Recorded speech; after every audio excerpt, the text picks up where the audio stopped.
everybody, and welcome to the first of a series of Cleantech Symposiums. We welcome all of you, and we're glad you've come this morning.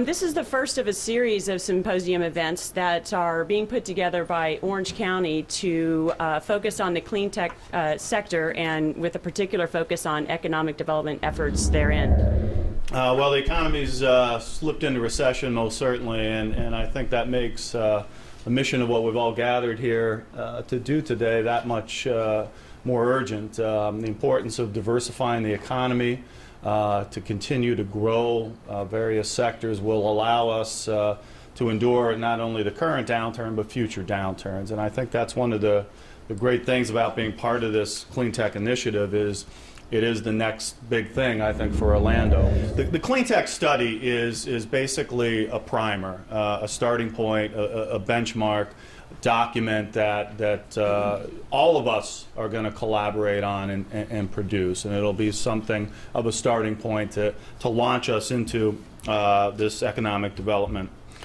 initiative.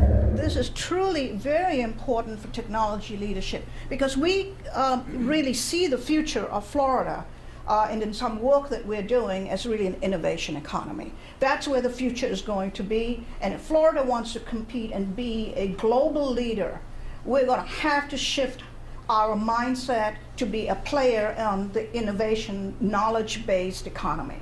That is going to be critical, otherwise we're going to get further and further behind.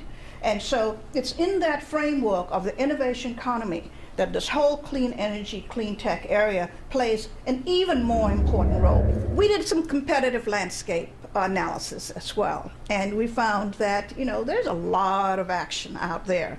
There are a lot of global efforts, more than 50 countries, more than 20 states that one way or the other are already beginning. And I think internationally, that there was a lot more action. A lot of it was fueled by government policies. And in this area, government is a very important partner in economic development because governments, to a certain extent, government policies, energy policies, help create market demand. They help accelerate the market demand. But what is very significant is that our research strengths were in almost all areas, that we had opportunities in almost areas. And that really told us that what is very important is that our R&D base, which was going to be vital to this industry in any case, was going to be especially important in Florida. Our universities and the partnership with our universities was going to be especially important if we were to be a player, and that we had opportunities in almost all areas. In April of 2007, the mayor announced that he wanted to make clean tech his next pillar, if you will, for economic development. San Diego is known, very similar to Orlando. We have a very large tourist industry. We also have a very large ICT industry, as well as biotech and aerospace.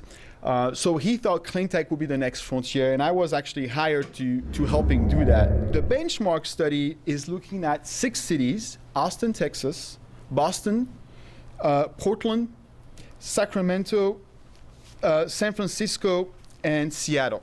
And San Francisco is looking at the whole Bay Area because it's a very large area.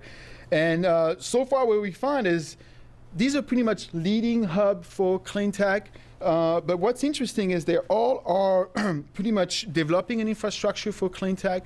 But it's a sort of a fair game at this point. Nobody has the silver bullet answers on how to create these jobs and figure out where is the sweet spot for San Diego. I mean, are we going to compete in all clean tech? Probably not. There's some areas that we're not going to compete. What I think would be interesting for San Diego is to capitalize on what we have already. We have a strong biotech. We have a strong telecom industry. We have a strong aerospace industry and some of the other ones. In biotech, there's a lot of research in, obviously, biofuels and bioconvergence. So using enzyme to break down cardboard to turn it into oil, it's actually something that is potentially plausible.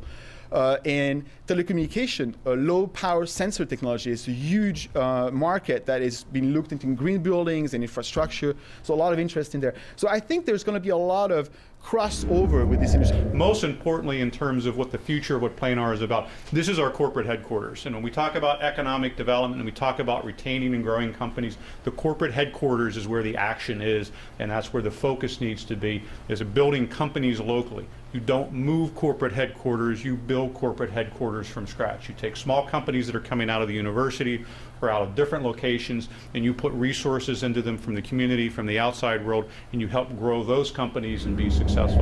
So when they pay for electricity, all the money stays home. Florida spends $55 billion a year on fossil fuels. This is our transportation fuels, this is our coal, this is our natural gas to make electricity, and so forth. $55 billion a year. Ballpark, half of that leaves the state.